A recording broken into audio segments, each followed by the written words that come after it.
Halo teman-teman semuanya, perkenalkan nama saya Brigita Natalia Oktaviani dengan nomor NIM 2200302051. Pada hari ini saya ingin membacakan buku kerja saya yang ke-10 sampai buku kerja saya yang ke-11. Buku kerja ke-10 di sini tentang identifikasi akses pembiayaan atau modal usaha baru. Unit usaha yang saya pilih yaitu food. Produk atau jasanya yaitu salad buah.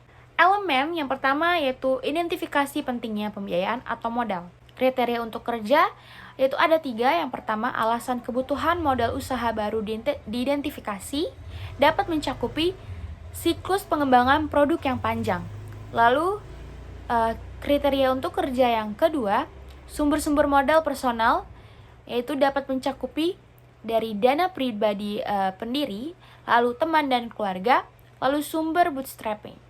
Selanjutnya yang ketiga yaitu potensi peningkatan pendanaan. Di sini dapat mencakupi dana pribadi, lalu selanjutnya sumber-sumber kreatif. Elemen yang kedua yaitu identifikasi sumber-sumber pembiayaan ekuitas. Ada business angels mempunyai karakteristik mereka berinvestasi sesuai dengan kelayakan proyek dengan harapan keuntungan di masa depan. Lalu jenis venture capital ini dapat mencakupi berdasarkan cara pemberian bantuan. Itu ada single tier approach, lalu two tier approach. Lalu initial public offering, IPO dapat memberikan manfaat. Yang pertama mengatasi kendala pinjaman, lalu yang kedua mempunyai bargaining yang lebih besar dari bank. Elemen yang ketiga yaitu identifikasi pembiayaan pinjaman. Bank komersial mempunyai karakteristik bank tertarik pada perusahaan yang memiliki arus kas yang kuat. Lalu leverage rendah, keuangan yang diaudit, lalu manajemen yang baik dan neraca yang sehat. Program SBA yang paling terkenal tersedia untuk usaha kecil. Lalu hampir semua usaha kecil memenuhi syarat untuk pengajuan pinjaman tanpa jaminan SBA. Lalu pinjaman jaminan SBA dapat digunakan untuk hampir semua tujuan bisnis yang sah. Lalu sumber-sumber pinjaman lain dapat mencakupi teman dan keluarga. Yang elemen keempat yaitu identifikasi sumber-sumber kreatif, pembiayaan dan modal. Leasing atau sewa memiliki karakteristik sewa merupakan perjanjian tertulis di mana pemilik properti mengizinkan seorang individu atau bisnis untuk menggunakan properti tersebut selama jangka waktu tertentu dengan imbalan pembayaran. Lalu leasing hampir selalu lebih mahal dari membayar hutang tunai untuk barang. Jadi kebanyakan pengusaha menganggap leasing sebagai alternatif untuk ekuitas atau pembiayaan hutang. Lalu Small Business Innovation Research dan Small Business Technology Transfer memiliki karakteristik. Program Small Business Innovation Research adalah program hibah kompetitif untuk usaha kecil di tahap awal dan proyek pembangunan. Selanjutnya buku kerja yang ke-11 yaitu identifikasi dan evaluasi peluang pemasaran. Unit usaha yang saya pilih yaitu food, lalu produk jasanya salad buah. Yang pertama, langkah-langkah identifikasi peluang pemasaran. Lalu kriteria kinerja yaitu 1.1 informasi tentang kebutuhan pasar dan jenis pemasaran. Dianalisa untuk mengidentifikasi peluang pemasaran. Hasil atau rekaman hasil yaitu informasi tentang kebutuhan pasar dapat mencakupi informasi pasar komparatif. Apakah kita mampu memproduksi barang, memproduksi jasa lebih banyak dengan biaya yang lebih murah daripada negara lainnya. Lalu kinerja pesaing, kebutuhan pelanggan, persyaratan hukum dan etika, lalu tren dan perkembangan pasar baru dan berkembang, lalu angka penjualan. Jenis pemasaran dapat mencakupi pemasaran bisnis ke bisnis, pemasaran langsung, pemasaran ide, pemasaran layanan, lalu pemasaran jarak jauh. Untuk 1.2, potensi pasar baru dan kontribusi pada bisnis diteliti untuk masuk, membentuk atau mempengaruhi pasar dalam hal kemungkinan kontribusi terhadap bisnis. Potensi pasar baru dapat mencakupi e-commerce, pasar ekspor, segmen pasar yang saat ini tidak tembus. Lalu kontribusi pada bisnis dapat mencakupi berpengaruh pada volume penjualan, pertumbuhan, dan profitabilitas. 1.3 yaitu pendekatan kewirausahaan, inovatif, dan ide-ide kreatif.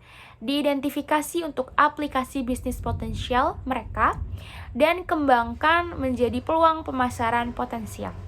Pendekatan kewirausahaan inovatif dan ide-ide kreatif dapat mencakupi functional approach, yaitu penjualan, pembelian, pengangkutan, penyimpanan, pembelanjaan, penangguhan resiko, standarisasi, pengumpulan informasi pasar. Lalu selanjutnya institutional approach, supplier, produsen, lalu perantara pedagang, perantara agen, perusahaan saingan, dan pembelian akhir. Lalu managerial approach, yaitu peningkatan pengelolaan usaha. Lalu ada elemen yang kedua yaitu investigasi peluang pemasaran. 2.1 peluang pemasaran, diidentifikasi kemungkinan mereka cocok dengan tujuan dan kemampuan organisasi, dapat mencakupi penetrasi pasar, menjual lebih banyak kepada pelanggan yang ada, meningkatkan pangsa pasar dalam segmen yang ada, membuat orang membeli jasa pengembangan bisnis setiap memulai usaha. Lalu pengembangan pasar, menjual kepada pelanggan baru, bisa menjadi pelanggan baru di luar negeri atau pelanggan baru di segmen baru. Lalu pengembangan produk, dijual kepada pelanggan dengan mengubah feature, advantage, dan benefits dari produk, mengubah model atau menambahkan ukuran baru. 2.2 yaitu hasil evaluasi peluang. Diidentifikasi untuk menentukan dampaknya pada basis bisnis dan pelanggan pada saat ini. Hasilnya dapat mencakupi desain fungsional dari produk dan daya tarik penampilannya.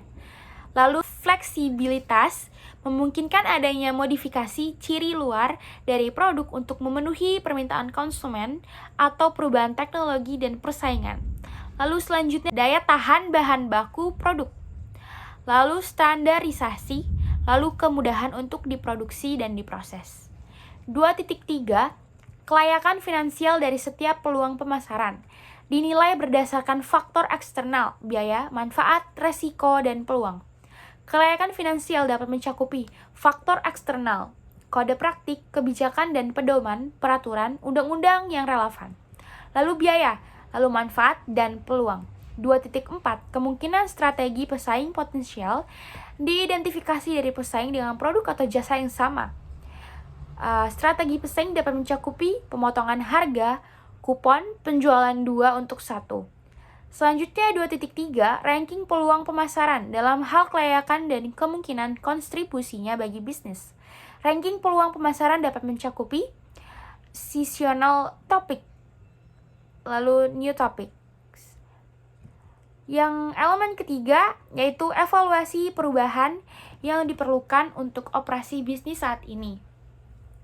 3.1 perubahan yang diperlukan untuk operasi saat ini untuk mengambil keuntungan dari peluang pemasaran yang layak. Perubahan yang diperlukan dapat mencakupi perencanaan proyek pemasaran, lalu data pemasaran dan analisis. Untuk 3.2 perubahan organisasi untuk layanan basis pelanggan yang meningkat atau perubahan